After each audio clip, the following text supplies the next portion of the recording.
producer Tay Keith What's up, has family? died. So we have a very sad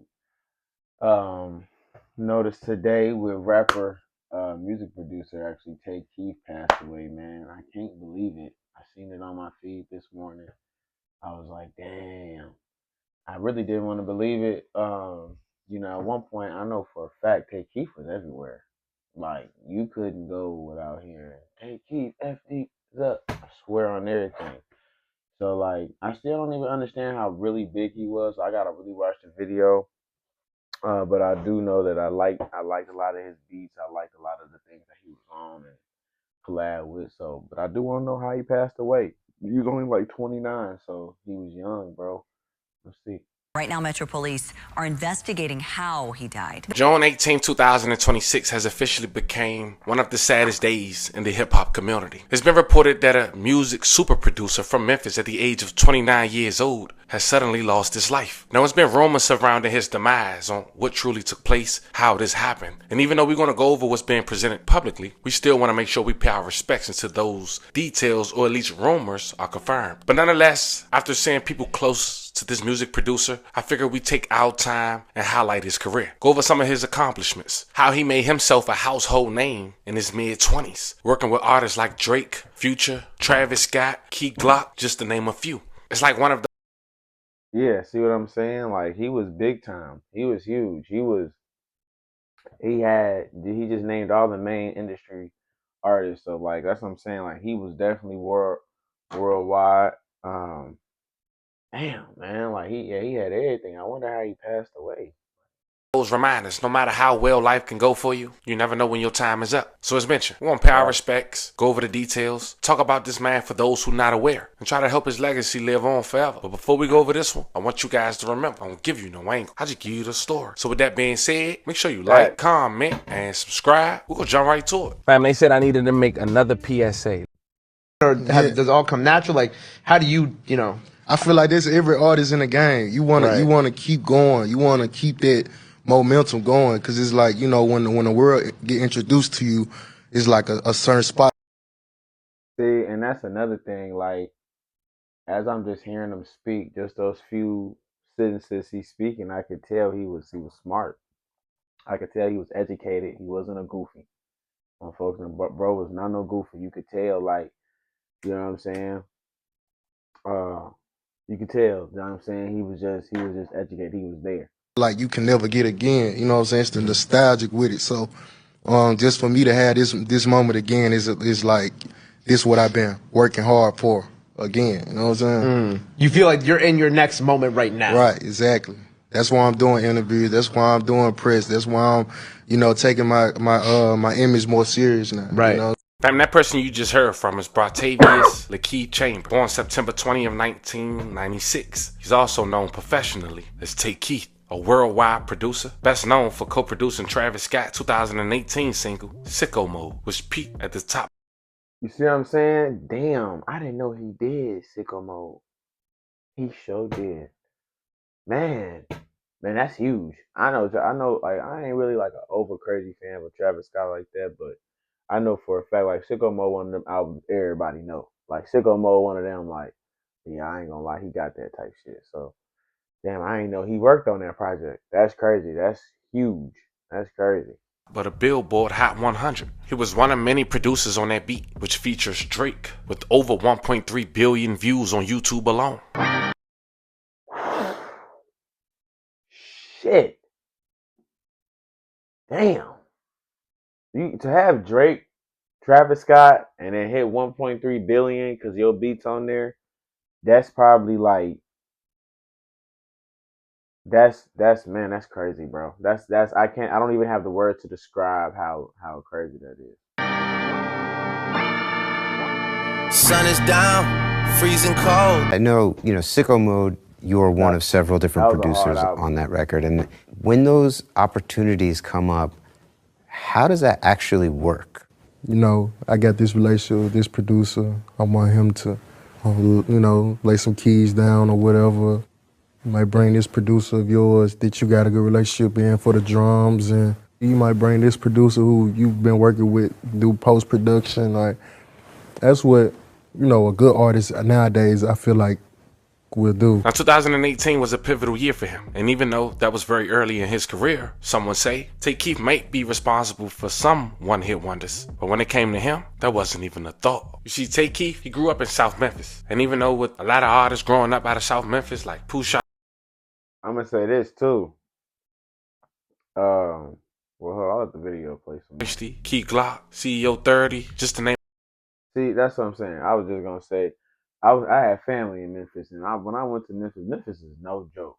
Everybody know about Memphis at this point, but Memphis is no joke. Just look at the people he just named out of the city, like on everything. Memphis is no joke. Like I keep it 100. Memphis, they don't play out there. So for bro to come out of a city like that, South Memphis, coming out of that city, doing what he did, you know, actually sounding like educated, like a smart young man, not just like a goofy out here. That speaks volumes, bro. And man, it makes me really intrigued on what the hell happened to him. Most don't talk about their education. That wasn't the case for Tay Keith. On December 15, 2018, he earned his bachelor degree from Middle Tennessee State University. He was boom. See, I told you, I'm not dumb. I told you. Look, and I saw everything. I ain't watched this video yet.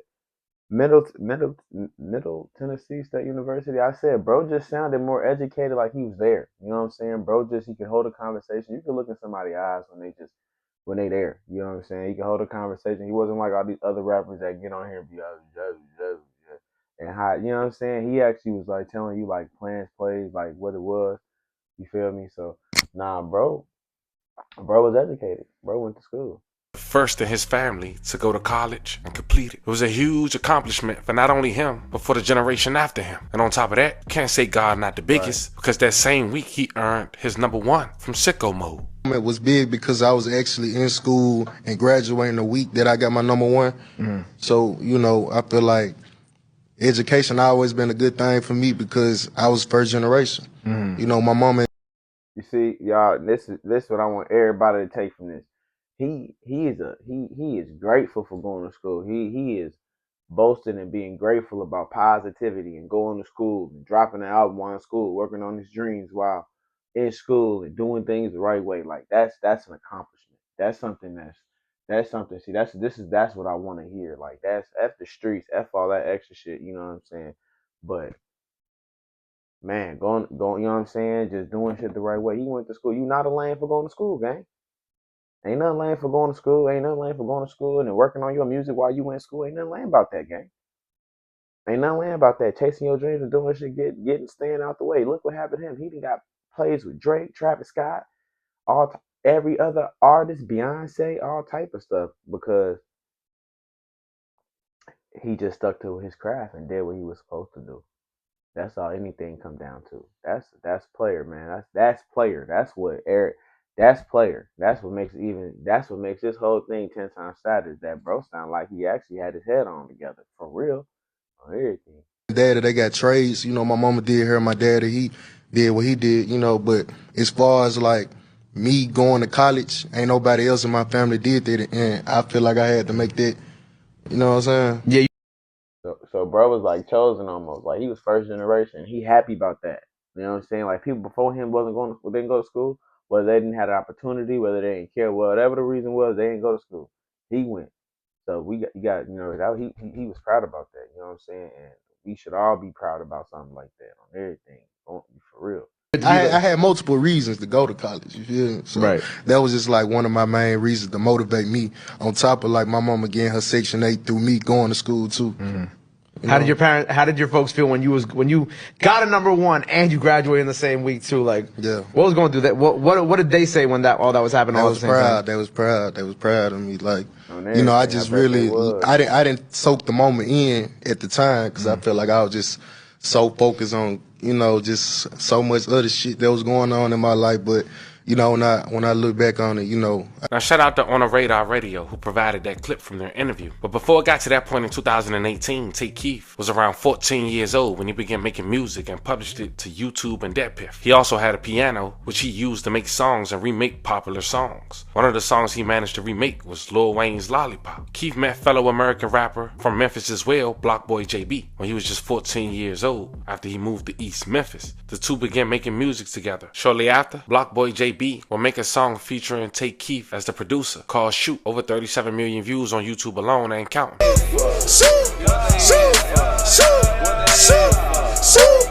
It landed him the recognition from CMG and Yo Gotti. Shortly after, Tay Keith and Blockboy JB managed to get Drake on his second song, a song titled Look Alive, with over 400. That second song with Drake, which is crazy. Second song with Drake, he started off just posting his beats and everything on YouTube. The slow grind, doing things the right way. Now, the song with Drake and Blockboy JB got 407 million views 8 years ago. That's legendary numbers. That's unforgettable numbers. Write that down in the book number right there. That's crazy, bro. That's crazy. 107 million views and counting. I've been gone since like July. Niggas acting like I died. They won't be expecting But it only go up for Tay Keith after that. In 2019, he produced a bonus track, Before I Let Go, on Beyonce's Homecoming, the live album. In 2020, he produced Rain, a single by H and AJ Tracy. Keith is known for his distinctive producer tag, Tay Keith. FD suck. He also used the tag, Tay Keith, it's too hard. Little beats too myself, I do a little sampling. Tay Keith, fuck these niggas up. Tay Keith, fuck these niggas up. Tay Keith, fuck these niggas up. Tay Keith, fuck these niggas up. Tay Keith, fuck that shit. Who the fuck is that, man? That's my boy Lil Juice, you know what I'm saying? So Lil Juice, I think I had tweeted this shit like 2016, you feel me? 3 years ago, and around that time, in 2023, Tay Keith had made it known that he was continuing to work with Gunna. You see, Tay Keith and Gunna have a strong working relationship, notably previewing a new collaboration at Gunna's birthday party.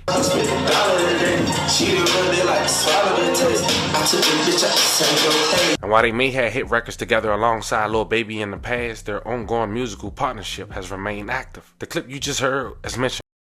See, that's tight too. I fuck with that. You know what I'm saying? Because Gunna went through a lot of bullshit. A whole bunch of bullshit. You know what I'm saying? Just a nigga wanted to make music fucking with the wrong niggas. Got caught up in some bullshit. You know what I'm saying? The whole world turned their back against Gunna for a minute, but he kept dropping music, kept going. He had #1 album. Nobody gave a fuck because he was, you know what I'm saying? He, you know what I'm saying? Really, y'all niggas blame Gunna for that shit. That's a whole nother video for another day. That's in the past. But it's cool that that dude kept fucking, fuck with his boy still, fuck with Gunna still. You know what I'm saying, on everything, cause you know what I'm saying, and they still made money, they still made hits, cause Tay Keith was a beast, straight up, and Gunna a beast. So that's cool that they kept that locked in and they kept the money flowing in, and he ain't let that bullshit get in between that. He sound like a stand up, you know what I'm saying? They keep it 100 straight up. Was previewed at Gunna's 33rd birthday party in May 2026, suggesting they are back in the studio together. They share history of working with hit tracks like notably the 5 times platinum Never Recovering featuring Lil Baby and Drake on 2018 Drip Harder, as well as Lights Off featuring Lil Durk in 2022. When it comes to Tay Keith and Lil Baby, they was also a frequent collaborator, with Lil Baby crafting bangers like No Sucker, co-produced with Turbo, and connecting on other projects throughout the height of the Atlanta trap wave. But of course, we all know it seemed a separation was there after the YSL Rico. Top story tonight, rapper Young Thug, whose real name is Jeffrey Williams, made his first court appearance following his indictment by a Fulton County grand jury. The massive indictment claims he's at the center of a gang that has terrorized Atlanta for a decade. As you can see, Tay Keith was still in his prime, so much life to live, yet and still at 29 years old, Nashville, Tennessee Police Department say they found Tay Keith unresponsive in his apartment, and they're claiming no foul play, which is great, but they also highlight the possibility of an overdose. And according to See, that's, you know, that's what I'm saying, man. The police, I don't expect them to give us a story. They probably still investigating, seeing what's going on. You know, they said they suspect an overdose. That's the one thing, man, that's the one thing that can derail anybody. I swear to God. I hope this isn't drugs. You know, he passed away, so that's just it's unfortunate right there. Let's start there. You know, rest in peace to Tay Keith. But if man, we got to leave. Let's leave these drugs alone. You know, I smoke my green. You know, that's my little green. But I don't do no pills, no coke. I don't be drinking no liquor like that. Maybe for like social events. You know what I'm saying? A shot maybe, but let's stay off these drugs, man. That's a quick way to get you out of here. I wonder what drugs he was on. I wonder if they get into it. Rumors online, they're saying whippets, and we don't know that to be true, so we will not say that as a definite, but we will highlight allegedly. But before we go over the details of what MPD is putting out, even though it's little to none. Did they say whippets? I don't know what a whippet is. I think it's one of them. Well, you gotta I don't know. It's something you breathe in or something. I ain't never did. See, I don't never did no whipping and shit, man. I don't really be knowing what all that other shit is. I really don't. I don't know. I do want to take a moment to speak on how whippets can play a toll on an early demise. Them whippets, no joke. You're much more likely to die from the cold temperatures in the tank than you are on nitrous. But even the worst case scenarios, you freeze burn your lungs. I don't see how you could die from it on the spot. And again, that's super unlikely because you will have to be a complete idiot to misuse it so hard you gave yourself lung frostbite. You'll be in a lot of pain and surely stop using it well before you do the damage. Basically, what they saying is you got to be a dumbass to die from that. So it's probably unlikely. That's why they probably said they really ain't announced nothing yet. They really don't really know what's going on. They suspect a drug overdose because that's what they just gonna put in paper. But I think it's more to it. I think it's a little bit more to it. I ain't gonna say bro just went out like that. I'm gonna say there's more to the story because bro was stand up. He was definitely on his 1-2. And didn't play no games, man. Was a hustler, bro. No bat. Was real life a hustler. Really got it out the mud. Knew what he wanted to do. Knew what his gift was, and stuck to it, and took pride in it. You know, he didn't seem like no goofy. Didn't act like no goofy. Talk cool, and did none of that. So I hope it wasn't drugs. Whippets. That's if it was whippets, that's a sad way to go. You know, especially in his situation, that's just a very unfortunate way to go. You know, I wouldn't wish that upon anybody at all. So with those speculations, let's hold fast until we present the facts from Nashville Police Department. Nonetheless, on June 18, 2026, Metro Nashville Police have confirmed the death of Grammy-nominated producer Bratavius Chambers, better known as Tay Keith, 29 years old, found dead in his Martin Street apartment Thursday afternoon. As mentioned, police indicate no foul play was suspected. Police adding, saying that his body was discovered as officers performed a welfare check. His cause of death has not been determined. May he rest in peace. A love of condolences to his family. News at 5 o'clock, Grammy-nominated music producer. So that didn't make any sense. So police came through for a welfare check. Why are the police coming through for a welfare check? Somebody called the police, sounds like. Because he was probably unresponsive. Yeah. Somebody probably just wasn't answering the phone. And somebody probably called the police, wherever the case may be. But that's sad, bro. Hopefully we get more details. Hopefully we get more information about what's going on when the release. We gonna kind of track this story as they release this story because this is a sad one. You know, I told y'all from the beginning of the video before we even watched this video, man. I didn't know Tay Keith, you know, his story, his backup, his backstory. You know, everything he did to even get on. You know, everybody heard Tay Keith, them niggas up. Everybody didn't heard that bar because it's in every song almost.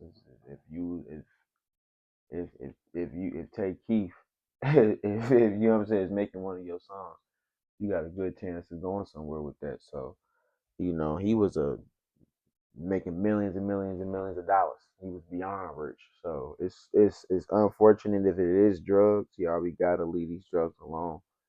You know, everybody got their situation, everybody got their problems, but them drugs is the quickest way to go out. Period. In the story. You could be a billionaire. Drugs will kill you, and then you're not a billionaire. You're just dead. So be careful with that. Appreciate y'all for tuning in to Evan Sales TV. We're going to keep dropping these reaction videos. Let me know in the comments what y'all want to see. We're going to stay close to the streets and the culture. Let's talk about, y'all want to hear my opinion. I want to hear y'all opinion. Let me know. Let's get to it. Appreciate it.